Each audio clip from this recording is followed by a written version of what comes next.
de presumir de influencia cuando a lo mejor son de pequeños detalles. Cuando decían que, yo que sé, Alien Prometheus, que era claramente lovecraftiana, digo, bueno, ¿por qué? Porque salen unos científicos, porque sale un bicho que tiene tentáculos.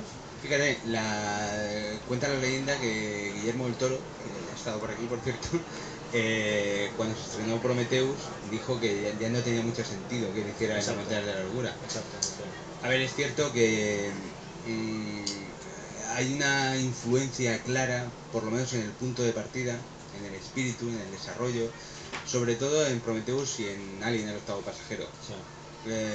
Porque lo que es la estructura de, simplificando mucho, expedición que va a un lugar inhóspito donde encuentra una construcción extraña y dentro habita una criatura o criaturas de no se sabe dónde. Sí. Que puede ser Esfera de Michael Crichton también. Claro, pues ya ahí tienes muchos. Si eso lo sumamos que H.R. Giger, creo que el libro donde Ridley Scott lo conoció se llamaba Necronomicon, que es donde están los primeros bocetos de lo que terminaría siendo Alien. Hombre, se ve mucho, ¿no? Y además yo estoy convencido de que aunque Lovecraft le tenía verdadera aversión al cine, y aunque ganó un premio escribiendo una crítica cinematográfica, pero su peor pesadilla era pensar que un libro suyo podía ser llevado al cine. Pero yo creo que estaría orgulloso de Alien, aunque no es un relato suyo, pero bueno, viniendo de un hombre que compartía sus relatos, que los escribía a medios, se los daba un compañero, el famoso círculo Lovecraft, o otro escribía un relato y se lo pasaban a él, yo creo que a él le habría gustado Alien y probablemente 2 o 3 películas de Carpenter y alguna más. Claro. Bueno, en el caso concreto de la saga Alien, nos olvidamos de que Alien contra Predator, hasta el momento en el que eso empieza a convertirse en una lucha, eso es las montañas de la locura. También, claro. Ya cuando comienzan a pelearse unos con los otros es otra cosa. Pero hasta ese momento sí que es verdad que dices, bueno, ya a mí no me hacía falta ya Prometheus. O sea, si yo soy Guillermo del Toro, veo Alien contra Predator y bueno, ya me han hecho la primera parte de las montañas, en las montañas de la locura. Pero eso, ayer comentabas una cosa que creo que sería interesante que lo compartieras.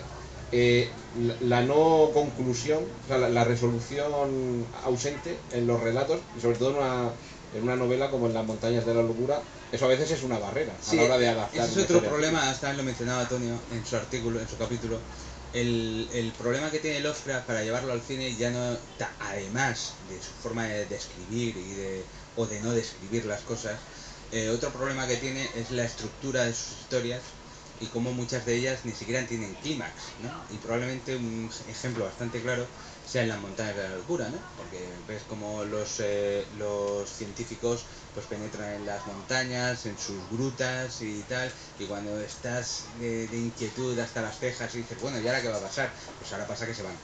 Y se queda el libro ahí, y dices, pero bueno, eso lo trasladas a una película y bueno, y se te monta una revolución en la puerta del cine. Claro.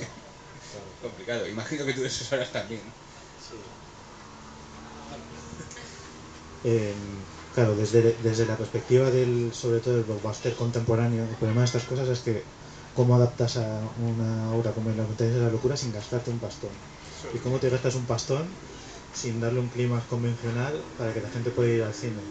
Eso provoca un ciclo que hace que sea prácticamente imposible hacer una adaptación fiel de Lovecraft tal cual. Ya no es una cuestión solamente de lo que decíamos antes, que es imposible adaptarlo porque es un director, es un autor que trabaja la atmósfera y el visual, sino sobre todo porque es anticomercial realmente. O sea, no es un autor comercial, tiene mucho culto y es verdad que es muy importante la influencia, ya no solo en el cine, sino también en la literatura.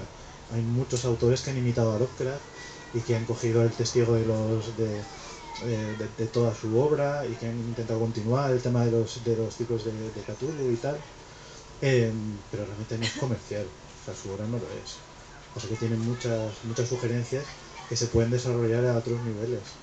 Es que mismo Prometheus, que realmente es una obra muy Lovecraftiana, porque incluso te plantea casi una raza de antiguos.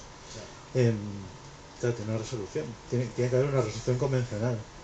Y claro, como además a la gente Prometeo no le gustó, porque no le gustó, luego han hecho Alien Covenant, que todo lo que había planteado el anterior se lo pasa por el forro.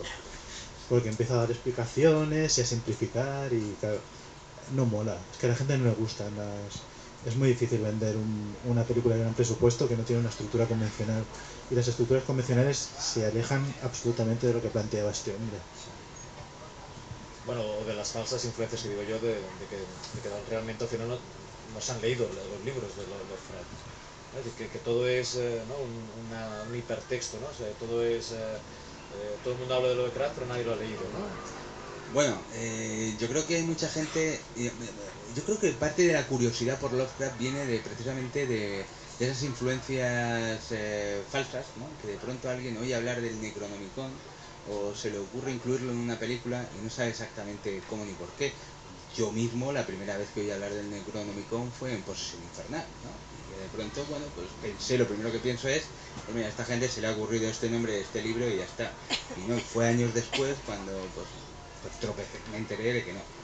Entonces, también se habla, hay un capítulo en el libro dedicado precisamente, bueno, hay dos capítulos, Tony hace un capítulo general sobre la relación de Lovecraft con el cine, y luego hay uno dedicado a las adaptaciones literales, donde Lovecraft aparece acreditado, y luego aquellas adaptaciones donde Lovecraft no aparece acreditado, pero hay una clara influencia, como la saga Alien y otras tantas.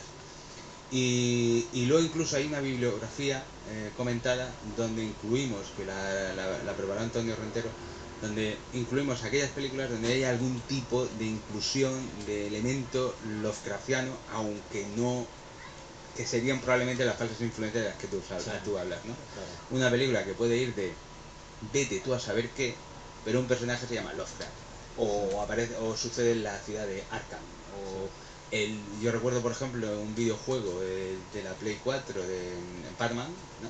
Batman Arkham Asylum, y esto, y probablemente la referencia se quede ahí cuatro anécdotas más, pero claro, bueno, claro, el cómic lo arrastraba también. Es el nombre, sí, es el nombre del asilo en el cómic. Pero ¿por qué? Quiero decir, es un guiño, es un... Bueno, por alusiones, que el capítulo del cómic lo hice yo como modo de justificar que si hay 35.000 cómics en casa, que parezca que me los he leído. Realmente Lovecraft en vida no se publicó tanto de lo que él había escrito, fue a su muerte cuando ese círculo, del que hay también un capítulo dedicado a él, de lectores, autores y followers, digamos que la red social de la época era escribir cartas a mano, la tecnología del pasado, y lo que tenía era auténticos followers en el sentido, lo que ha comentado antes Ramón, yo escribo un relato, se lo mando a él generosamente, en algunos casos sí que cobraba, pero la mayoría de las veces lo hacía por puro amor al arte, corregía desde estructuras hasta el propio contenido del texto y se lo devolvía al autor y decía, ahora está mejor. Claro, pero era retweet con comentarios. Era retweet con cita. Y claro, ahí lo que se ganó fue una legión de fieles que lo poco, vamos, en comparación con el total de su obra, que se publicó en su vida, generó una legión de fans casi apóstoles, y fue a su muerte cuando August Derleth, por ejemplo, o Robert Bloch, que es más conocido por haber escrito la novela Psicosis, pero fueron una serie de autores que tuvieron su propia carrera independiente, se preocuparon de rescatar todo lo que había escrito pero que no se había publicado, ya digamos era un segundo círculo de derivados en el que trataban de ampliar ese universo.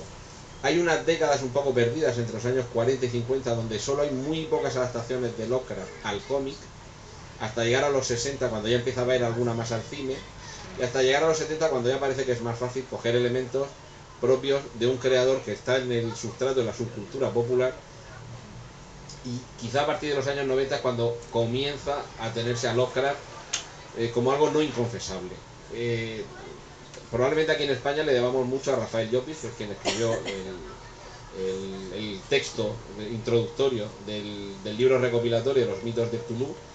Y yo creo que a partir de ahí, de esa editorial, o sea, de esa edición de Alianza, que atesoramos todos casi como si fuera el auténtico Necronomicon, cuando por lo menos en España comienza a no ser casi inconfesable que no solo lo que lo lees, sino que conoces quién es Lovecraft. Pero cuando te preguntan de qué va, volvemos a lo que hablábamos antes. Poe, ¿de qué va? Pues de un señor que ha matado a otro, lo entierra bajo el suelo, cree oír los latidos, o de un mono suelto con una navaja que mete cadáveres por la chimenea hacia arriba. Eso es tan concreto que te da pánico. Pero claro, cuando, lo que decía yo antes, cuando te deja la mitad de la explicación para que tu cerebro la complete, pues claro, ¿cómo vas a explicar que, ¿y esto por qué me gusta? Pues mira, es que me gusta porque resulta que saca la enfermedad mental que yo llevo dentro. Eso no lo puedes confesar.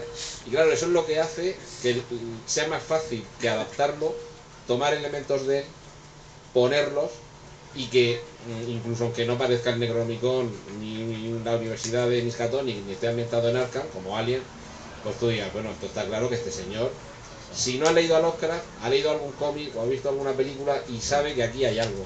Entonces rascas en la superficie y probablemente el guionista no se haya leído nunca un relato de Lovecraft. No sé, yo os auguro, fijaos lo que voy a decir ahora de forma solemne, ¿no? De aquí al futuro volvemos a hablar. Yo os auguro adaptaciones en los próximos años por dos motivos. Una es porque la tecnología permite hacer, digamos, la representación de los monstruos y los escenarios más próximos, digamos, a lo que representa la novela, y el otro es precisamente por la fecha de su muerte.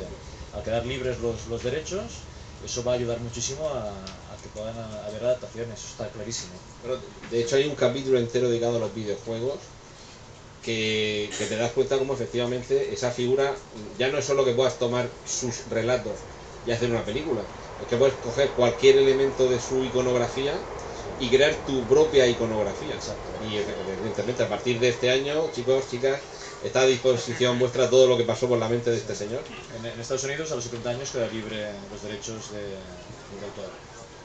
Por eso nos hemos esperado a la fecha. Por eso. Una de las cosas que comento al hilo de todo esto, estaba pensando ahora todo el rato, una de las cosas que comento en mi capítulo con un poco de mala leche, lo reconozco, es que una cosa es haber leído a Lovecraft y otra cosa es haberlo entendido. Pues, hay mucha gente que ha leído a Lovecraft, pero hay mucha gente que no entiende cómo funciona ni por qué funciona. Y es un poco lo de las adaptaciones que decías tú. O sea, claro, una cosa es que tú hayas leído y hayas dicho, oh, hostia, los antiguos, los monstruos, tal. Y otra cosa es que entiendas por qué funciona Lovecraft y por qué ese relato, como decías tú, te llega y tú, esa visión tan loca de todo te encoge el estómago, ¿no? Eso implica un análisis que no todo el mundo es capaz.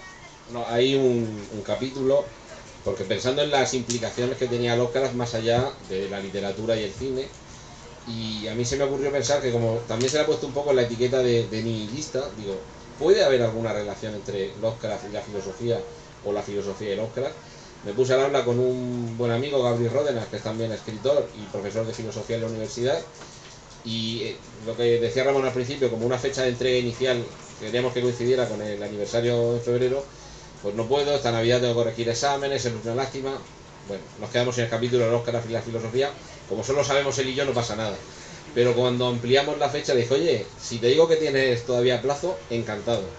Y resulta que sí, que efectivamente hay una explicación relacionada con la filosofía, que al final es la forma de comprender el pensamiento, de comprender el hombre y la existencia, que guarda mucha relación con lo que propone Lovecraft, porque si os dais cuenta es el primero que propone que nuestra razón de ser no está aquí.